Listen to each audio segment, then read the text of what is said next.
독립세를 다른 말로 뭐 본세 이렇게도 이야기합니다. 본세, 본세가 있고 또 부가세, 덧붙여받는 세금, 혼자서는 절대 나올 수 없다는 거죠. 여러분이 부가세 볼 때는 딱 요거 공부할 때는 딱 서너 개만 알면 됩니다. 첫째, 부동산의 관련성을 가진 부가세는 오직 두 개밖에 없습니다. 딱 두 개밖에 없어. 앞에 국세의 목적세였던 농어촌 특별세, 지방세 목적세였던 지방교육세, 딱 두 개밖에 없습니다. 그러니까 부가세는 농특세, 농어촌 특별세, 앞은 농특세 할게요. 농어촌 특별세하고 그다음 지방교육세 딱 두 개밖에 없습니다. 앞에 배웠죠. 우리 목적세 할 때 농특세는 국세의 목적세였고 지방교육세는 지방세의 목적세였습니다. 제일 먼저 해야 될 것은 딱 두 개밖에 없다는 사실. 요것만 알아도 웬만한 문제 안 틀립니다. 왜? 최근 나왔던 문제도 다음 본세와 부가세 연결이 올바른 걸 찾으라고, 그러면서 뒤에 나오는 부가세 적으면서 지방소득세 적은 것도 있고 지방소비 적은 것도 있고 부가세 적은 것도 있고 전혀 엉뚱합니다. 이것만 다 찾아. 그다음 둘째를 보시고 하니까 앞에 독립세가 있죠. 앞에 나오는 독립세가 지방세면 뒤에 부가세도 지방세로서 지방교육세 나옵니다. 앞에 있는 세금이 국세가 되면 뒤에는 국세가 나옵니다. 그 얼마나 쉬워. 취득세, 지방세 나왔죠. 취득세, 특광도의 세금. 지방세니까 뒤에 당연히 지방세로서 지방교육세 나옵니다. 지방교육세. 등록면허세, 도 및 구의 세금, 지방세죠. 지방세니까 당연히 뒤에는 지방교육세 나옵니다. 재산세, 시군구의 세금, 지방세가 나오죠. 그럼 당연히 뒤에는 역시 지방교육세 나옵니다. 그 다음 종합부동산세, 국세자 나오죠. 국세이기 때문에 당연히 뒤에는 농특세 나옵니다. 농어특별세. 얼마나 쉬워.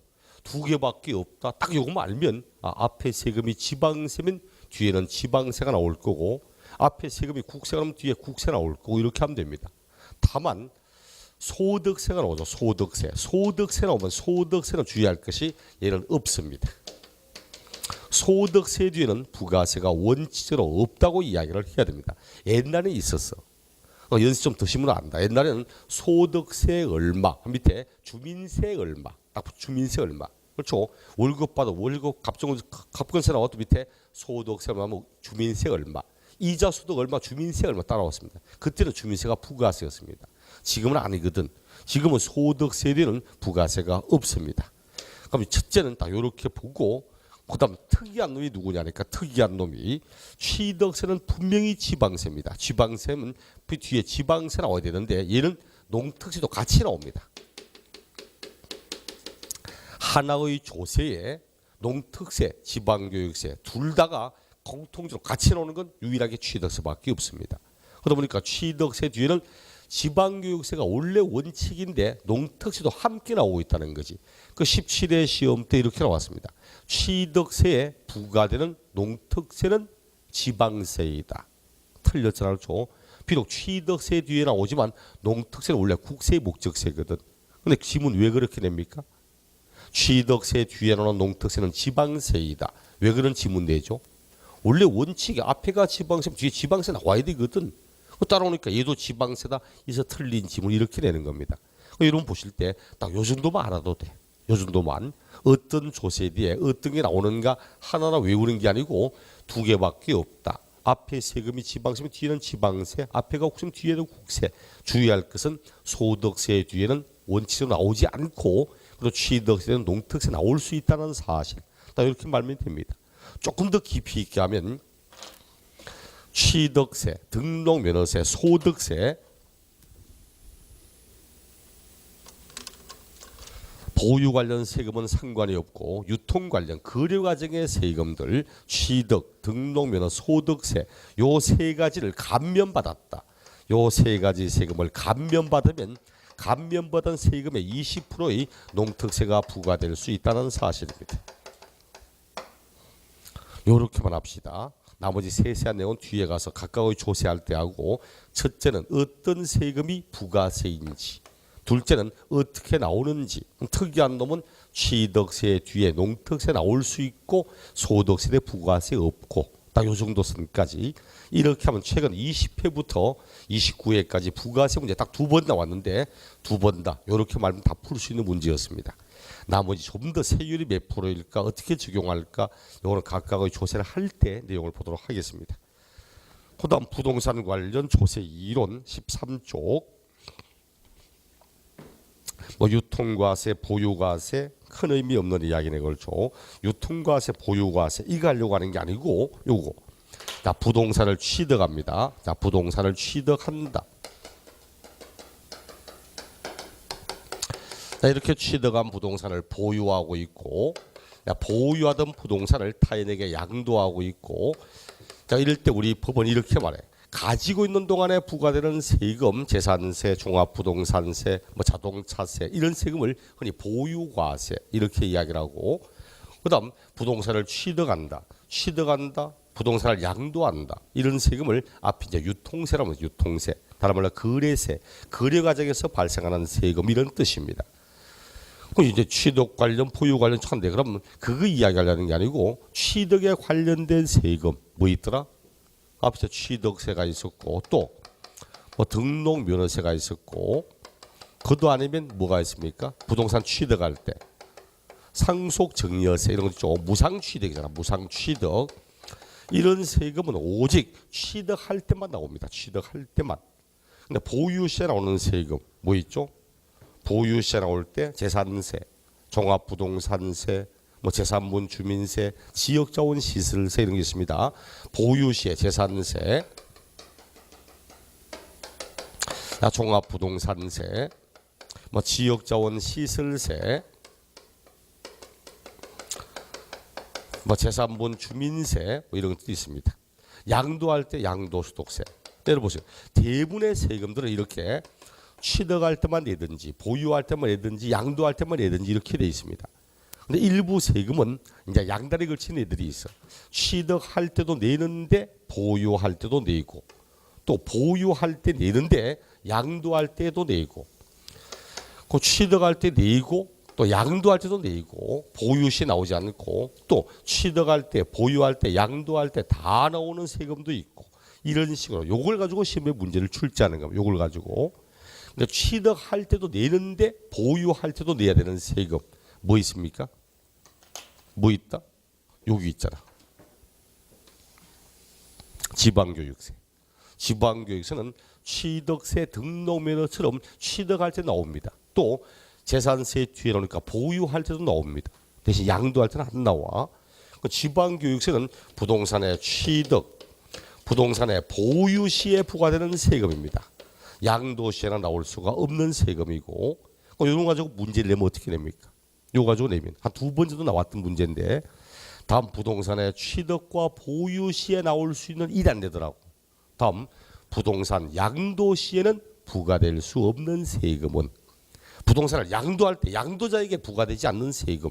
정답 지방교육세 이렇게 물었습니다. 진짜 착한 분은 부동산 양도 시에 양도자에게 부과될 수 없는 세금 찾아보라고 정답 취득세 이런 문제 낸 적도 있습니다. 그거는 점수 주려고 낸 겁니다.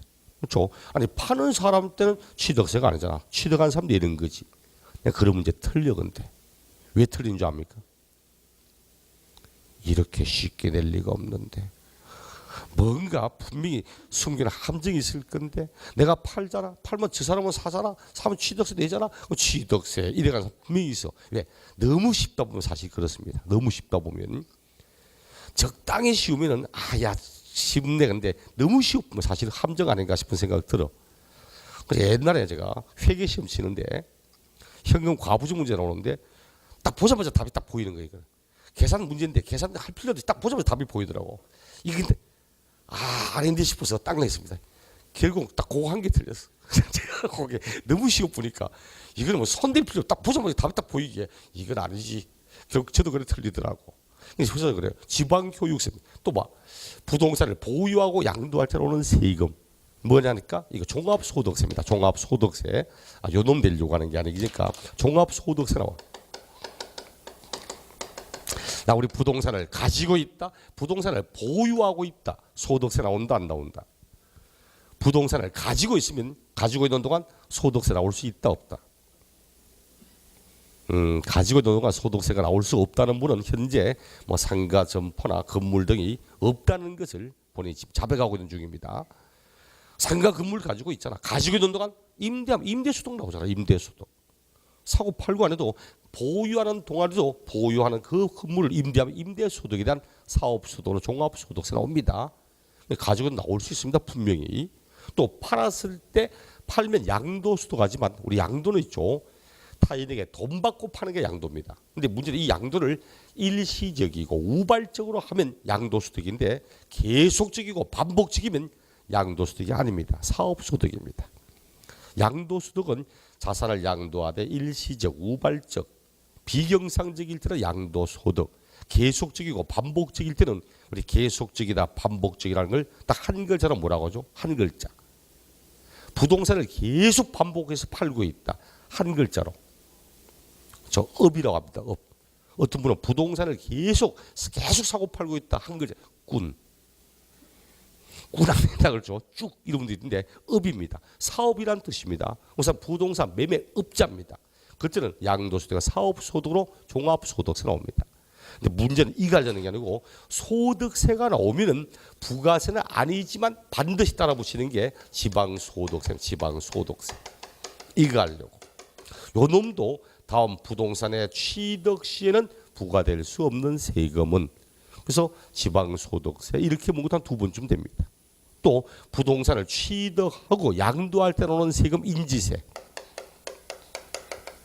얘는 보유시에는 못 나옵니다. 그러니까 여러분 보실 때는 취득과 보유와 양도하지만 상대적으로 거꾸로 얘는 양도세는 나올 수 없다. 얘는 취득세는 나올 수 없다. 얘는 보유세는 나올 수 없다. 이런 내용을 봐야 됩니다. 인지세는 말 그대로 한자로 인지세는 있습니다. 무슨 인자다 이거? 도장인자라고 하기도 하고 색일인자라고 하기도 합니다. 색일인자고 마음에 새긴다. 심인 이렇게 하기도 하고 해인사도 해인사잖아요. 색일인자로 새긴다고. 인지세 무슨 지자다? 종이지자. 종이에 새길 때 내는 세금입니다. 그 문서에 작성할 때 내는 세금이야. 권리의 변동 사실을 문서에 작성할 때 샀다는 사실, 팔았다는 사실을 과세 문서에 작성할 때 내는 세금을 인지세라고 이야기를 합니다. 인지세는 반드시 취득하고 양도했다 권리의 변동 사실을 작성할 때 내는 세금이기 때문에 보유하고는 아무 관계 없습니다. 대신 취득할 때도 내고 보유할 때 내고 양도할 때 내고 다 나오는 세금 여기 있어. 농특세.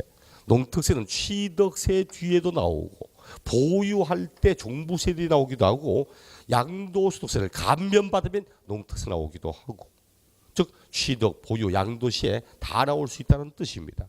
농업특별세 그리고 하나 더 하면 부가가치세. 부가가치는 사업적 목적으로서 재화, 용역 등을 거래할 때 내는 세금입니다. 내가 부동산을 사업자로서 부동산을 취득했다. 취득하면 매입에 대한 부가가치세, 팔면 매출에 대한 부가가치세, 타인에게 임대한다. 임대 용역에 대한 부가가치세 다 나옵니다. 취득, 보유, 양도시. 이거는 13회 시험 때 13회 때 세법 문제 말고 개론 문제로 다음 부동산 취득과 보유, 양도 시에 모두 부과될 수 있는 세금을 찾아보라 문제. 이걸 정답 삼았던 학기로 문제였습니다. 최근 나왔던 우리 26회인가 27회 시험 때는 다음 부동산의 취득 시에 부동산 취득할 때 부과될 수 있는 세금 모두 찾아보라고. 정답 인지세 취득할 때 나올 수 있잖아. 지방교육세 나올 수 있잖아. 농특세 나올 수 있잖아. 요 세 가지 찾는 게 정답이었습니다.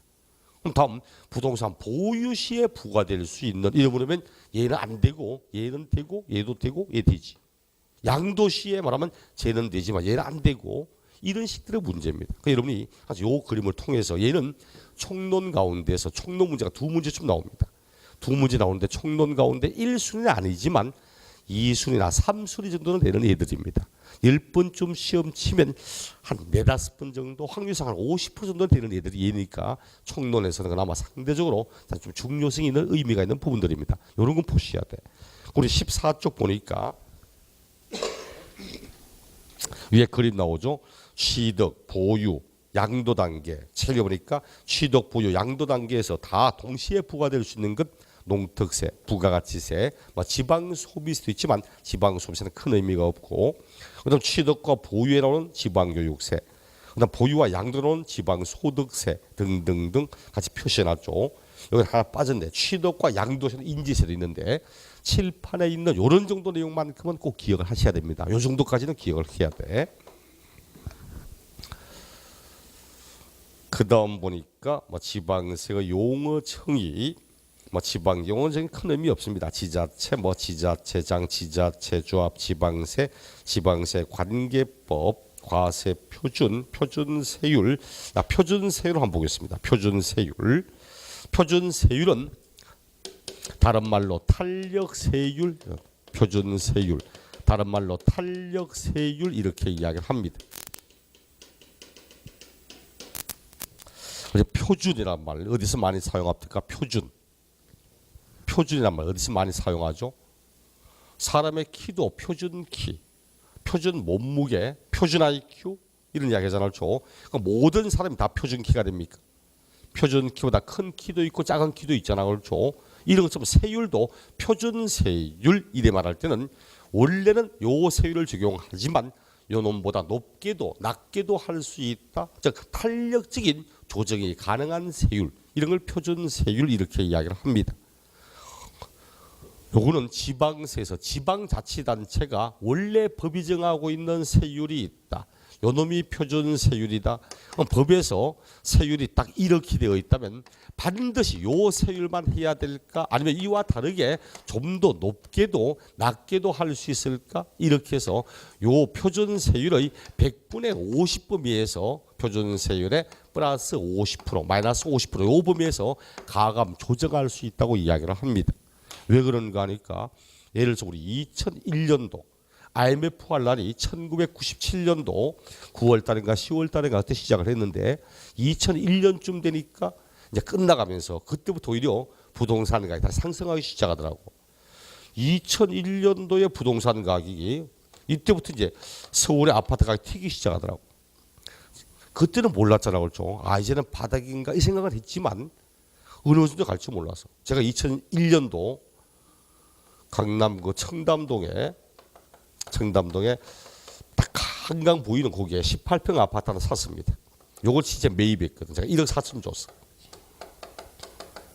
1억 4천만 원 주고 요거 하나 실제로 매입을 했었습니다.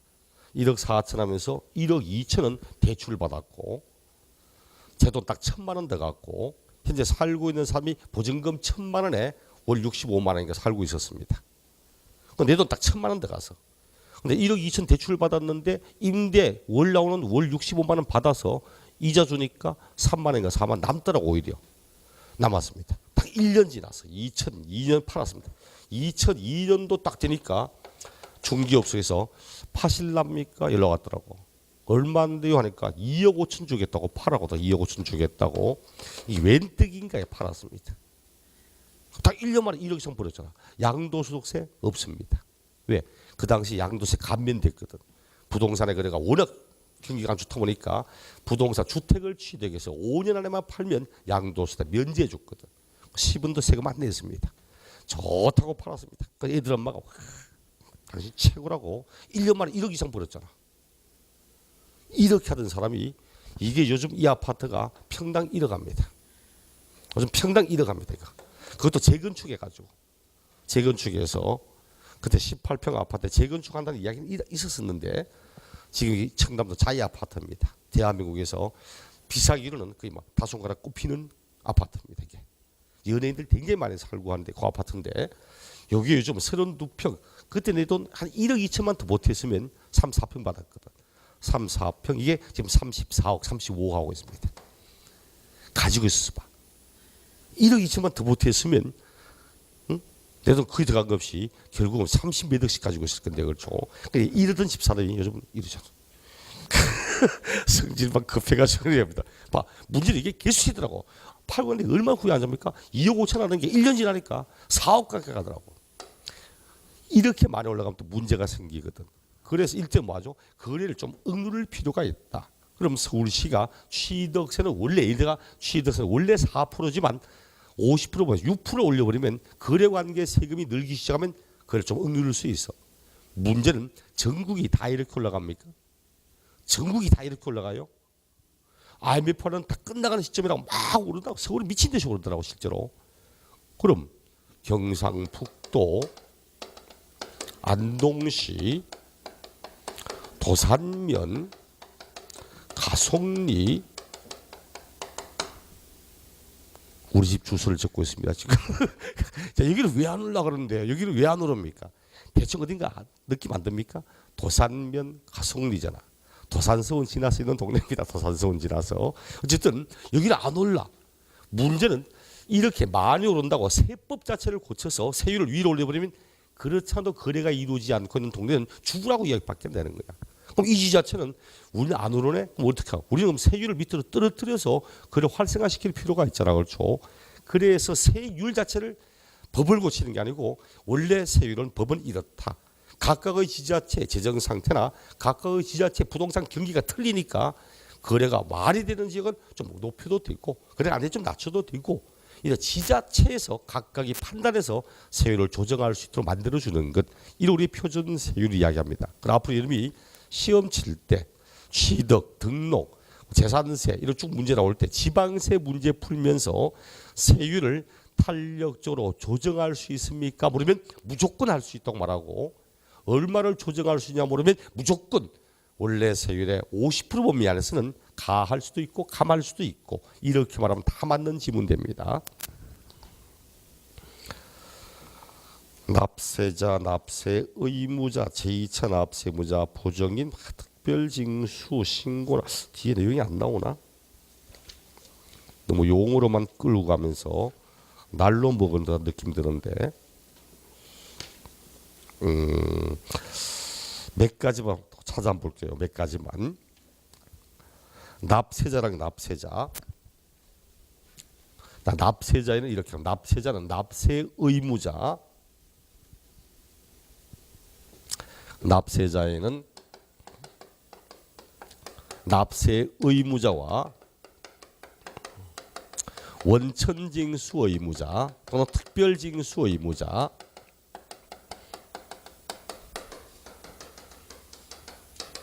요 두 가지를 합한 것을 납세자라고 이야기합니다. 납세자, 납세 의무자. 원천징수가 뭔지는 아시죠? 소득세 원천징수 하잖아요. 이자소득 원천징수. 아니면 근로소득 원천징수. 원천징수 어디에서 하죠? 근로소득 원천징수는 회사가 하고 이자소득 원천징수는 금융기관이 하잖아요. 그렇죠? 원천징수는 세금을 징수하기에 가장 편리가 있는 사람이 징수하게 하여 납부하게 하는 방법, 이를 원천징수 이렇게 이야기를 합니다. 지방세에서는 이를 특별징수 이렇게 이야기를 하고 국세에서는 원천징수 이렇게 이야기를 합니다. 뭐 이런 의미는 없고 납세 의무자는 원래 본래 납세 의무자가 있어. 본래의 납세 의무자가 있고 세법에 의해서 원래 그 세금을 납부할 의무가 있는 사람을 본래 납세 의무자 이렇게 말하고 그다음 연대 납세 의무자, 연대 납세 의무자가 있고 그다음 제2차 납세 의무자가 있고 납세 보증인이 있고 거기 이제 쭉 이어지면서 용어에 나오네. 제2차 납세 의무자 이런 게 있습니다. 같이 한번 볼게요. 원래 세법이라는 것이 어디서 나온 거냐 하니까 이게 원래 세법 민법에서 나온 겁니다. 민법에서 파생되어서 나온 거거든. 봉건 사회에서 자본주의 민주사회로 바뀌는 과정에서 계약관계에 따른 부분입니다. 세금도 따지면 이게 채권 채무 관계입니다. 채권 채무 관계. 문제는 우리가 한번 보증을 써봅시다. 민법적 개념으로 말하면 이렇게 돼. 갑이 은행으로부터 일정 금액의 융자를 받습니다. 대출을 받아. 자, 융자를 받았다. 이 사람이 본래의 채무자. 본래의 채무자. 이 사람이 이제 본래의 납세 의무자입니다. 근데 문제는 지금은 자기가 담보 물건이 있어서 담보 대출을 받으면 문제가 되는 게 아니지만 담보 대출이 없어. 그럼 이제 보증인을 세워. 지금은 이제 보증보험에 얼마를 내고 보증보험에서 보증을 서주지만 옛날엔 보증인을 세웠거든. 그럼 당시에 보증인 서라고 자기가 보증인입니다. 보증 서는데 일반 보정이 있고 연대 보정이 있습니다. 연대 보정이. 자, 일반 보정을 썼다. 자, 을이 일반 보정을 썼습니다. 갑이 돈을 안 갚습니다. 돈을 갚지 않으면 금융기관은 을에게 뭐 하죠? 돈 안 갚으면 돈 갚으러 연락 올 거 아니야, 그렇죠? 당신이 보정 썼으니까 돈 갚으라고 연락 옵니다. 그럼 돈 갚아야 된다, 안 갚아도 된다. 그럼 나를 변호할 어떤 권리는 있다, 없다? 있다, 그렇죠? 있습니다. 이 사람은 이렇게 합니다. 당연히 내가 보정을 썼기 때문에 당신이 나에게 돈 달라고 청구할 권리가 있다는 걸 나도 인정을 한다. 근데 나도 할 말은 있다. 뭐 저 사람한테 한 번 더 달라고 해보라고. 원래 빚쟁이한테 돈 달라는 말도 별로 안 해보고 나한테 쫓으면 안 되지. 저 달라고 이야기해보라고. 최고 해보라고. 은행에서 다음 최고 했는데 안 주던데 그럼 뭐 하면 되죠? 그 다음에는 DB4라고 저 양반 돈 있다고 뒤져보라고. 검색해보라고. 다음 뒤져보라고. 이런 항변권이 있습니다. 이런 항변권이 나도 거기에 대항할 수 있는 뭔가 거기에 대항할 수 있는 권리가 있어. 나도 변호할 권리가 있어. 이 사람은 최고해보라 검색해보라 이렇게 항변권이 있습니다. 그런데 은행에서는 다 뒤져봐도 돈 없던데 그때 갚아야 됩니다. 이 사람은 일반 보정은 저 사람이 돈 갚을 능력이 없을 때 그때 돈을 갚을 의무가 있는 사람. 이게 일반 보정입니다. 이 일반 보정이 제2차 납세 의무자입니다. 제2차 납세 의무자는 본래의 납세 의무자가 그 세금을 납부할 능력이 없거나 납부할 능력이 부족할 때 그때 책임을 지는 사람이 제2차 납세 의무자입니다. 연대 보정은 최고 검색의 항변권 이런 거 없습니다. 이 사람은 연대 보정을 쓰면은 이 사람과 똑같은 채무자입니다. 똑같은 채무를 지는 동등한 채무자입니다. 그렇기 때문에 은행은 누구한테든 받기 편한 쪽으로 연락합니다. 이 사람은 저 사람 설사 돈이 있다고 해도 돈 안 주고 질질 끌면 이 사람한테 연락 옵니다. 이게 연대 납세의무자입니다. 연대 납세의무자는 본래의 납세의무자와 똑같은 납세의무, 동등한 납세의무를 가진 사람입니다. 그래서 본래 세금을 납부할 의무가 있는 자, 이 사람과 똑같은 의무를 가진 자, 이 사람이 세금 낼 능력 없을 때 그때 책임을 지는 자, 제2차 납세 의무자. 요거는 수평적 관계로 동등한 납세분을 지는 사람이고, 이건 수직적 관계로서 주종 관계를 이루고 있는 이런 내용들입니다. 이제 제2차 납세의무자 시험에 내용을 묻는다면 제2차 납세 의무자를 부를 겁니다. 어떤 경우에 제2차 납세의무가 있는가? 하지만 역시 얘도 시험에 내용을 물을 확률은 굉장히 희박합니다. 과거에 이게 22회인가 딱 한 번 나왔어. 22회인가 딱 한 번 나오고 그럼 그 앞뒤로 나온 적이 없습니다. 그럼 역시 개인이 뭐 항상 우리가 기억을 해야 되고 반드시 알아야 되고 이런 정도는 아니고 나중에 7, 8월 달에 문제 풀거나 뭐 그때 가서 제가 한 문제쯤 내어가지고 나온다면 이런 정도의 내용으로 나올 확률이 있으니까 혹시나 모르니까 참고적으로 보라고 한번 이야기를 할 겁니다. 상시적으로 항상 기억해야 되고 외우고 있어야 되고 이런 정도 내용은 아닙니다. 의미만 지금 의미만 보세요. 그다음 뒷장을 넘겨서 16쪽에 보니까 뭐 신고 납부, 과세빈 신고서, 법정 신고 기한, 부가, 징수, 보통 징수,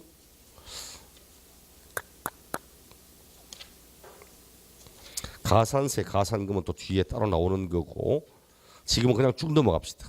지금은 쭉 넘어가서 뒤에 나오는 부분이 있으니까 뒷장 보니까 29쪽에 납세 의무 나오죠. 요 놈은 제일 중요한 부분입니다. 납세 의무는 제일 중요해. 바로 위에 한번 보세요. 출제 경량 빈도표를 보니까 납세의무의 성립 딱에서 13회 시험 때 성립 나와 있고 확정 나와 있고 14회 건너뛰고는 15회 시험 때 또 성립 확정 똑같이 나와 있고 19회 시험 때 18회 때 19회 때 20회 21회 22회 24회 26회 27회 28회 29회 계속적으로 거의 10번 시험 치면 최저 8, 9번 이런 게 납세의무에 관련된 부분입니다. 얘는 총론에서 제일 중요한 부분이 바로 이 내용입니다. 납세의무의 성립과 확정과 소멸 이런 것에 관련된 부분들입니다. 납세의무는 성립하는 시기가 있고 성립된 것이 확정되는 시기가 있고 확정된 것이 소멸되는 시기가 있습니다.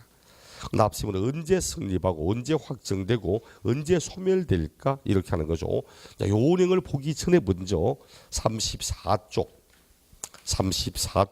징수 절차, 자, 징수 절차 이것부터 먼저 보겠습니다. 자, 여기 이제 칠판에 앞에 있던 거 이어 보겠습니다. 과표가 있고 과표에 곱하기 세율 이렇게 세액을 산출하는데 요 세액의 결정을 누가 하는가 하는 거지. 세금의 결정을 얼마의 세금을 내어야 된다. 누가 결정하죠? 세금 낼 사람이 결정합니까? 세금 받을 쪽에서 결정합니까? 양쪽 다 있습니다. 세금은 얼마의 세금일까? 이걸 납세 의무자가 결정하는 세금도 있고 과세 주체가 결정하는 세금도 있습니다. 과세 주체라고 하기도 하고 아니면 국세가 나올 때 뭐 정부가 이름 말하기도 하고 지자체 나올 때는 뭐 지자체가 나오기도 합니다. 어쨌든 납세 의무자가 세금을 결정한 다음 뭘 해야 되죠? 결정했습니다. 뭘 해야 돼?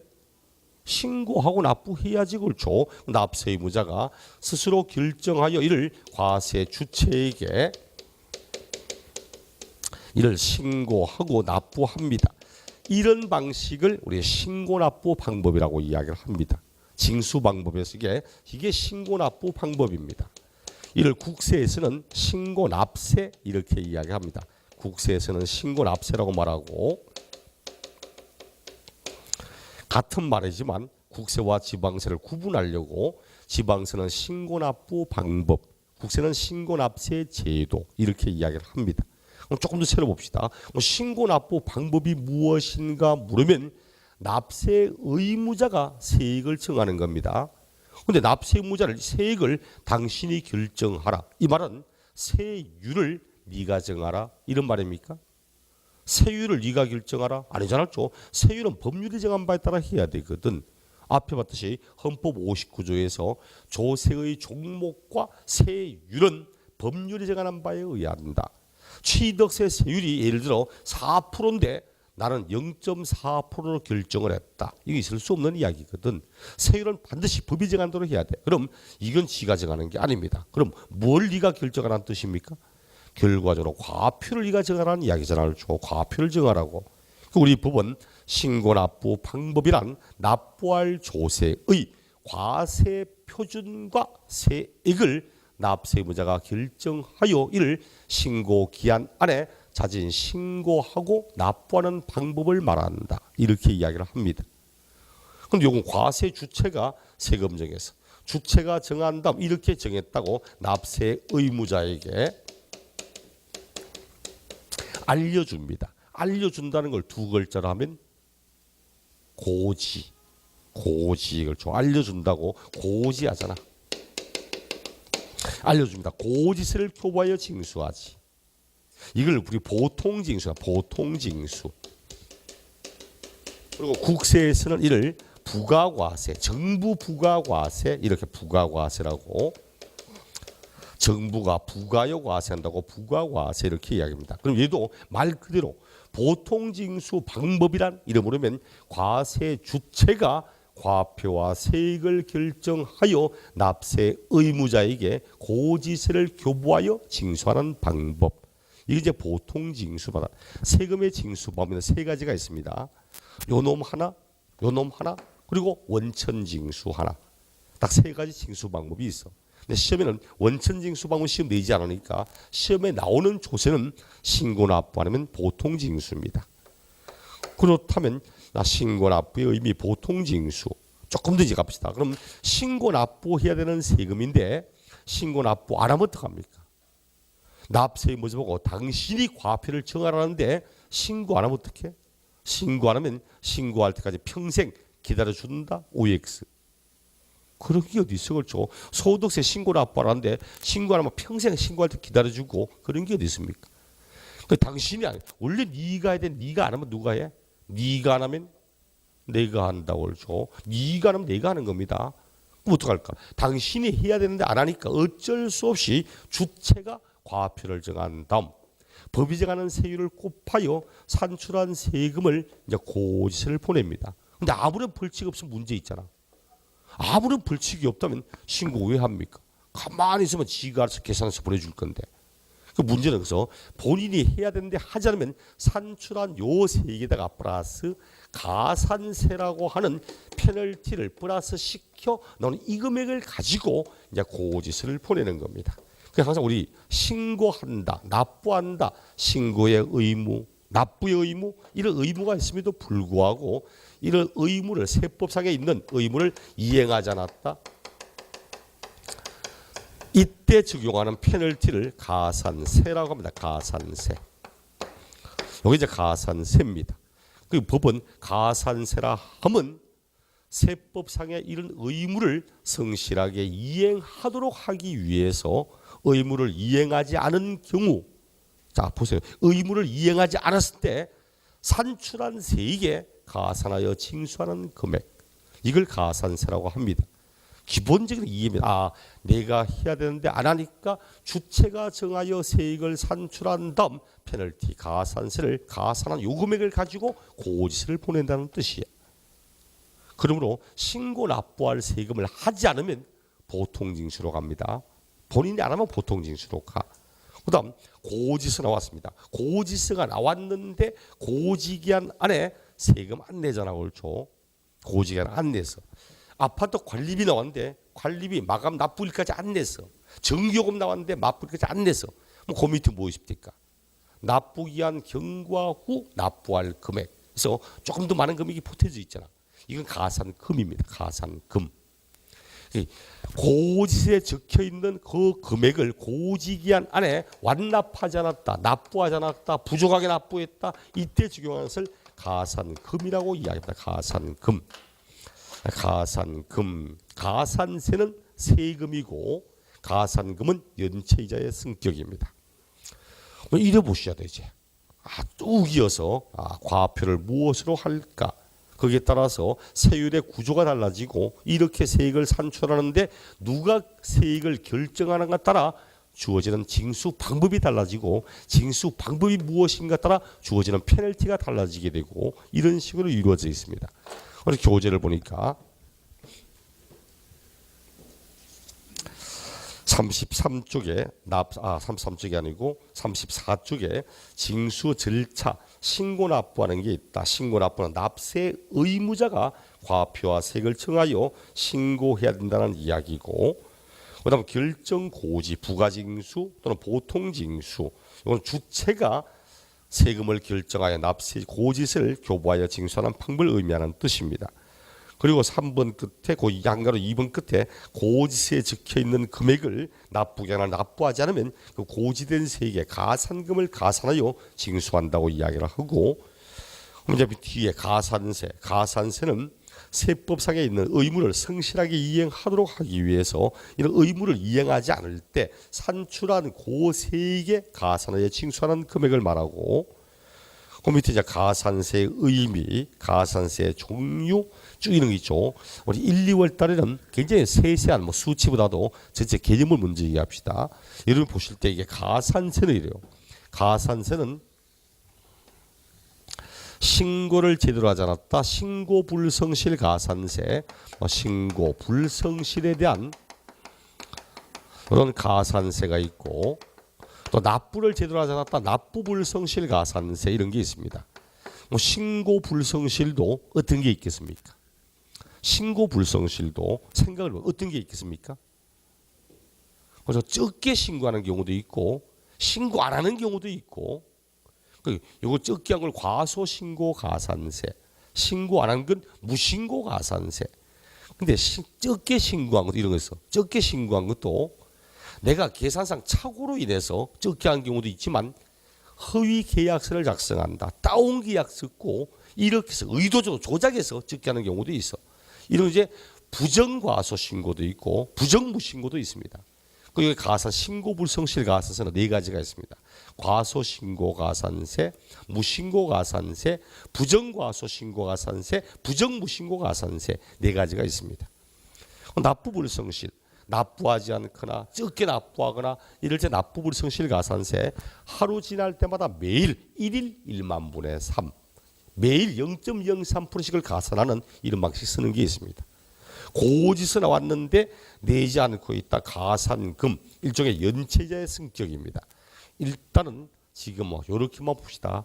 지금 처음 할 때는 하나 처음부터 굉장히 세세하게 버리면 진짜 정 떨어집니다. 정 떨어집니다. 우리 초등 옛날에 어린이들한테 천자문부터 한 이유가 뭐죠? 천자문 하고 소학 배우고 그다음에 대학 들어가 명심보감 배웁니다. 명심보감. 명심보감은 대학이나 논어 가운데 있는 좋은 말들을 모아놓은 게 이제 명심보감입니다. 말 그대로 여러 군데 있는 내용들 가운데 진짜 주옥 같은 글씨를 모아놓은 게 이제 명심보감이야. 핵심 명언집입니다. 그다음 대학 배우고 논어 배우고 맹자 배우고 사삼경 하고 시경하고 주역하고 역경하고 다 합니다. 이래 하는 거지 처음부터 대학 배우고 주역 배우고 시경 배우고 하는 게 아니죠. 그러니까 브루노 외국의 교육학자인 브루노가 이래 이야기합니다. 교육은 이렇게 하라고. 이게 나선형 교육이론이라고 이야기합니다. 핵심 코어가 있어. 핵심 코어. 초등학교 1학년이 배우는 거나 대학 4학년이 배우는 거나 내용은 똑같답니다. 핵심은 똑같아. 다만 핵심은 같은데 밑에 있을 때는 좁게 하되 이제 조금 나이 들면서 좀 더 깊게 좀 더 넓게 이래가는 거지 호화는 똑같다고 이야기를 합니다.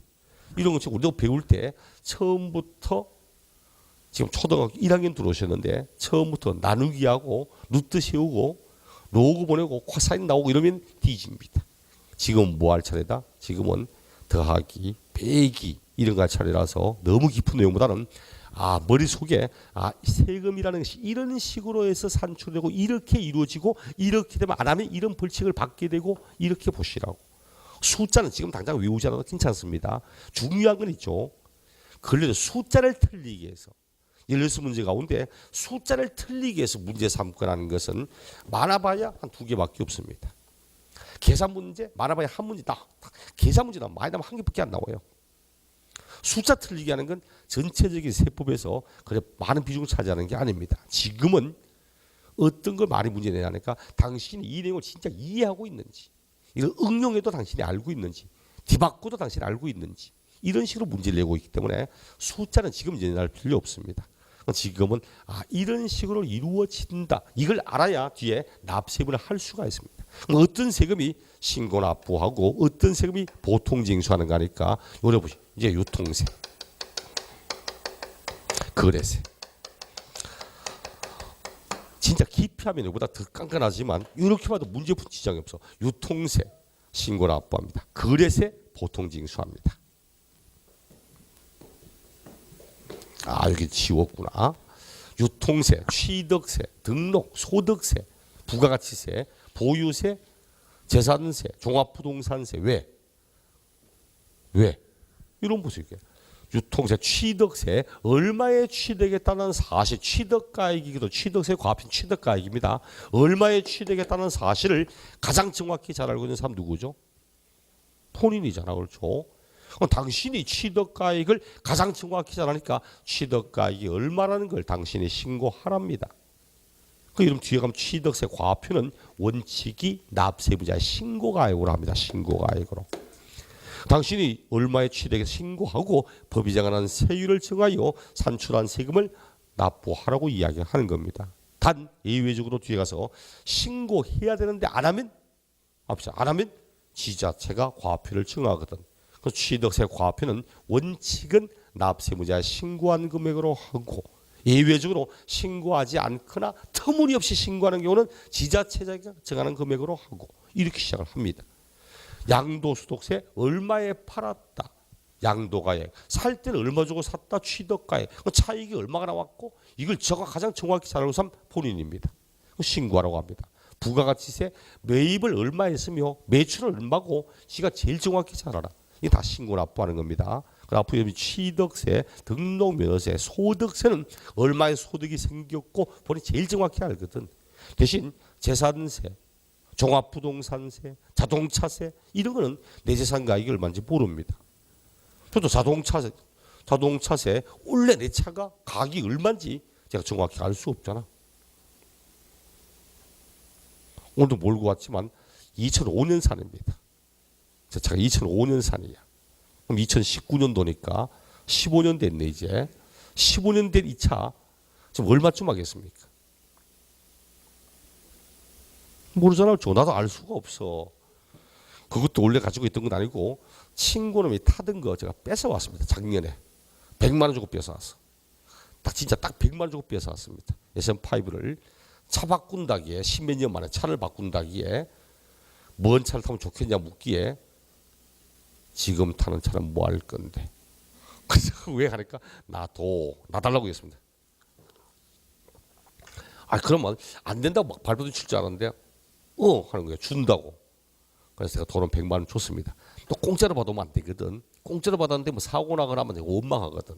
정당하게 대가를 주고 받고 정당하지는 않겠지만 제가 100만 원 주고 사왔습니다. 이거 원래 얼마 할까? 알 수가 없잖아. 그렇죠?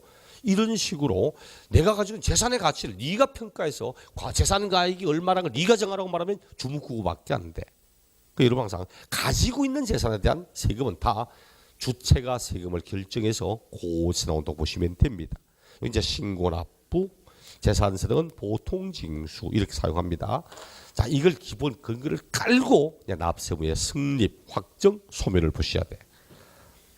납세의무의 성립과 확정과 소멸 이제 30쪽에 납세의무의 성립부터 나오죠. 납세 의무에는 성립하는 시기가 있고 확정되는 시기가 있고 소멸되는 시기가 있고 이렇습니다. 자, 납세 의무의 성립.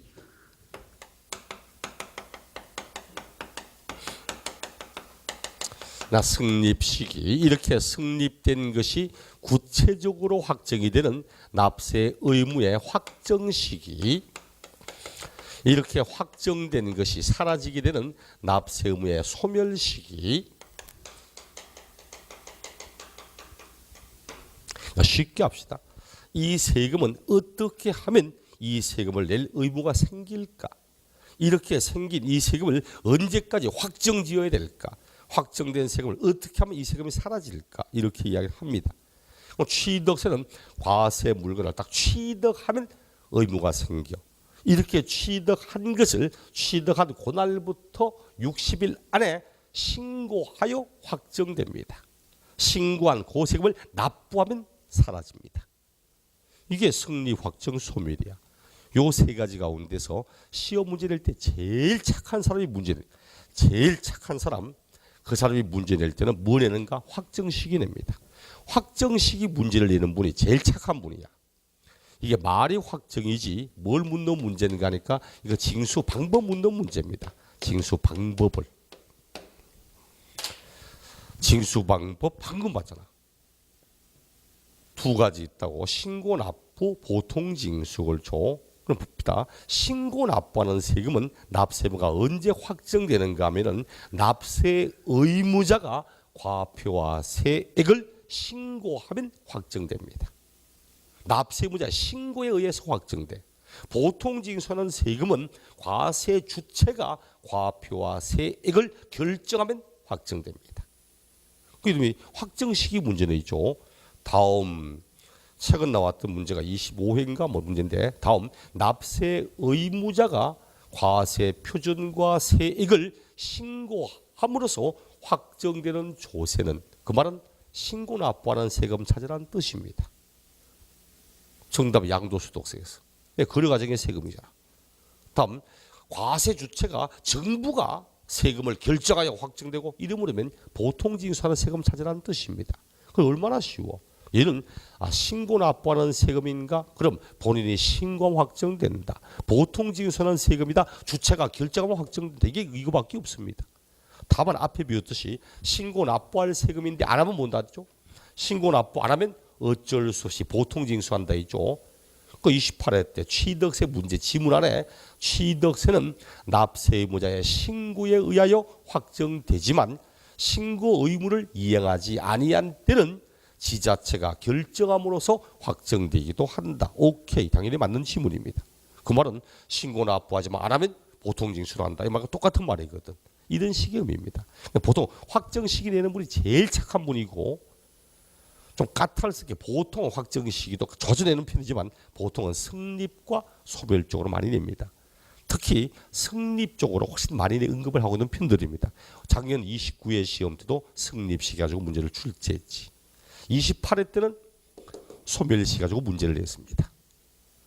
27회 때는 또 성립냈다고, 26회 때는 확정냈고, 이런 식으로 거의 매년 돌아가면서 성립, 확정, 소멸 요 가운데 문제를 출제하고 있는 편들입니다. 아마 올해 낸다면 작년 성립식이 나왔기 때문에 올해 내면 아마 소멸 쪽으로 나올 확률이 더 많아 보이고, 잠시 후에 그러면 성립, 확정, 소멸 어떻게 언제 성립하고 어떻게 확정되고 소멸되는지 이런 내용 잠시 후에 내용 보도록 하겠습니다. 이건 지우지 말고 가만두시면 되고.